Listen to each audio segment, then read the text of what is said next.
E siamo in chiusura di una trasmissione che ha previsto due speciali, uno riguardava Film Italy Sardegna Festival per la sua settima edizione e poi la seconda edizione che abbiamo visto poco fa che riguardava Yuppie Festival a Serdiana, un evento partecipatissimo. I due eventi sono stati raccontati da Mario Frongia e Umberto Palumbo. E adesso chiusura di trasmissione con l'ufficio studi della CNA che ha fatto gli straordinari.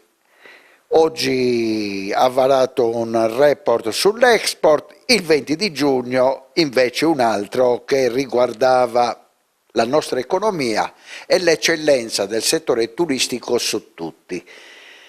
Partiamo proprio da questo, quindi turismo che nel 2023 sono dati ufficiali. Porcu è andato a gonfie vele. Sì, il turismo è in assoluto il comparto che più ha trainato l'economia della Sardegna lo scorso anno, insieme alle costruzioni.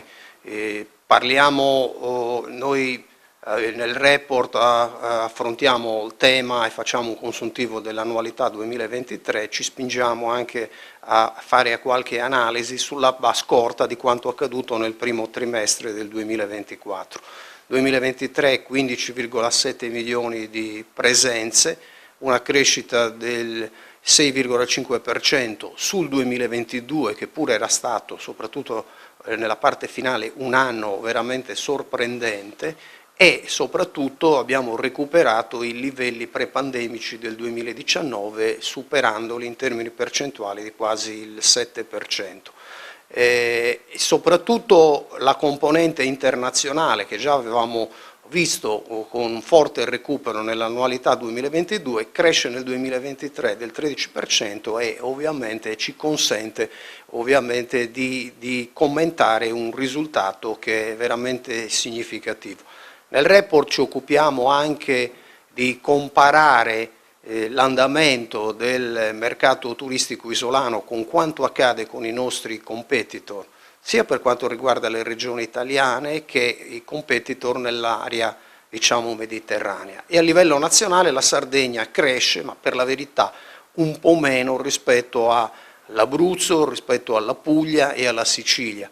Se guardiamo ai dati sulla classifica delle presenze, scendiamo di 2 posti a beneficio di Liguria e Sicilia.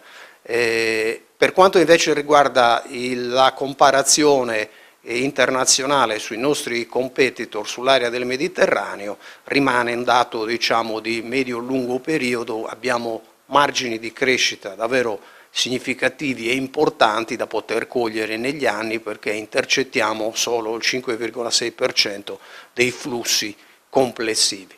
Basta dire che con la nostra potenzialità in termini ricettivi noi possiamo essere equiparati per esempio a Creta, che ha appunto la stessa dotazione ricettiva ma esprime numeri che sono quasi doppi rispetto alla Sardegna.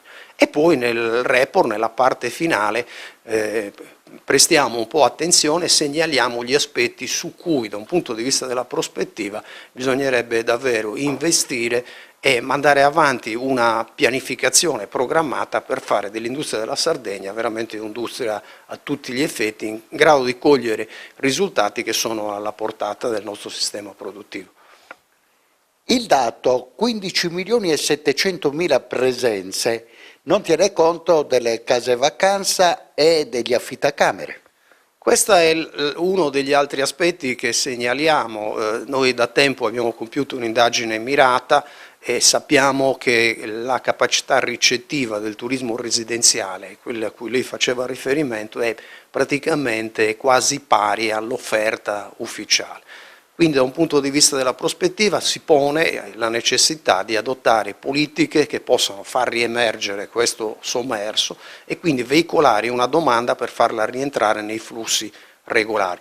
Questo significherebbe far emergere delle cifre, significherebbe recuperare il gettito.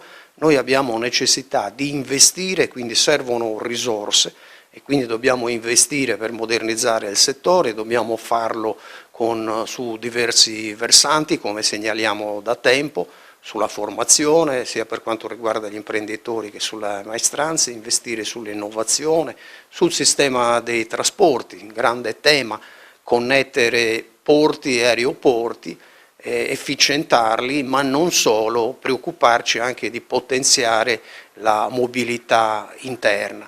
E poi ovviamente tutte le altre misure che segnaliamo nel report, i problemi, i processi di riqualificazione urbana, la politica dei grandi eventi e soprattutto puntare per destagionalizzare su quella parte di turismo che cresce in tutto il mondo e che è il turismo esperienziale, quello archeologico, dei grandi eventi sportivi, culturali, e questa è una strada che va perseguita con coerenza anche con atti di programmazione della mano pubblica che appunto nel medio-lungo periodo sostengano questi processi.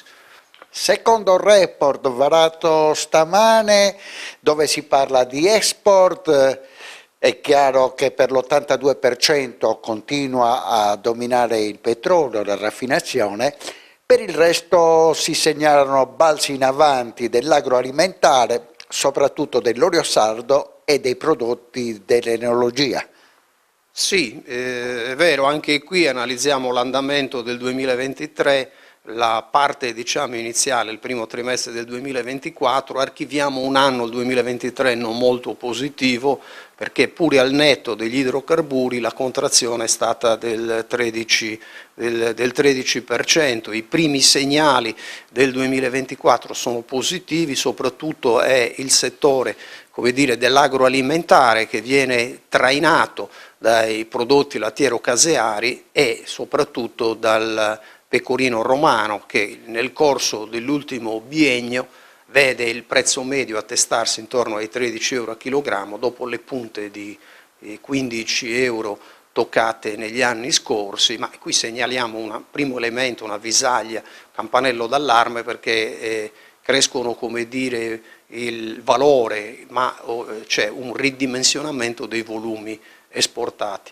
E per quanto riguarda il 2024, a cui vi faceva riferimento, quindi si conferma questa crescita del comparto oleario, va molto bene l'olio anche se le quantità sono intorno ai 7 milioni e anche nel primo trimestre c'è una crescita dell'agroalimentare dei prodotti lattiero-caseari.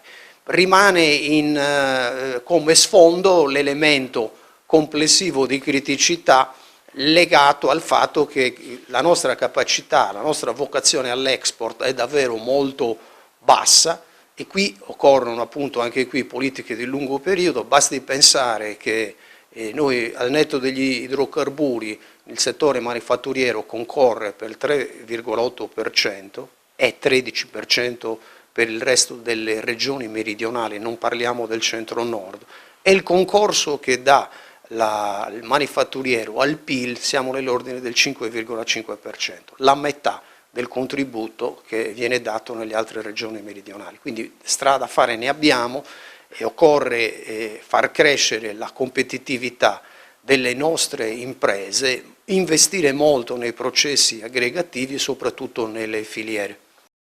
Siamo alle conclusioni. Il cronista è andato a guardare un particolare molto speciale a pagina 3 del report dell'ufficio studi e riguarda le merci dichiarate come provviste di bordo, merci di ritorno e respinte merci varie.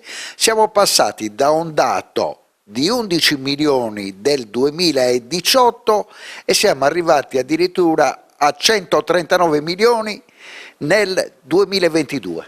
Sì, questo è un dato che rileviamo e che condiziona molto le percentuali che riguardano ovviamente i volumi importati e quindi anche esportati. Si tratta di voci particolari che chiamano in causa ovviamente derrate merci in arrivo che poi per diverse ragioni non sono state rimesse in circolo ma sono state ovviamente rispedite all'indietro e questo è un dato significativamente alto che è legato anche alle situazioni che da un punto di vista geopolitico che la congiuntura propone in questo particolare periodo.